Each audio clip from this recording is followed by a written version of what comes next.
جب سورج لپیٹ لیا جائے گا اور جب تارے بے نور ہو جائیں گے اور جب پہاڑ چلائے جائیں گے اور جب بیاہنے والی اونٹنیاں یوں ہی چھوڑ دی جائیں گی اور جب وحشی جانور جمع کیے جائیں گے اور جب سمندر آگ ہو جائیں گے اور جب روحیں جسموں سے ملا دی جائیں گی اور جب اس بچی سے جو زندہ دفنا دی گئی ہو پوچھا جائے گا کہ وہ کس گناہ کے سبب قتل کر دی گئی،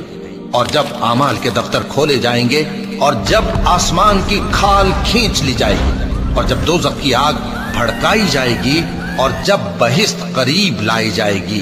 تب ہر شخص معلوم کر لے گا کہ وہ کیا لے کر آیا ہے۔ پس میں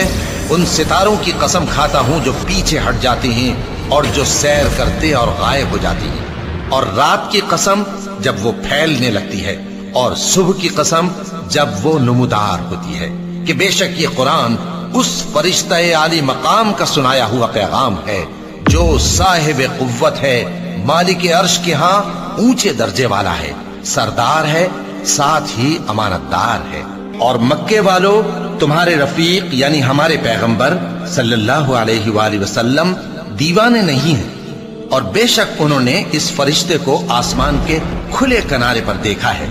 اور وہ غیب کی باتوں کے ظاہر کرنے میں بخیل نہیں،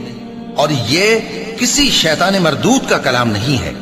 پھر تم لوگ کدھر جا رہے ہو؟ یہ قرآن تو تمام جہانوں کے لیے نصیحت ہے،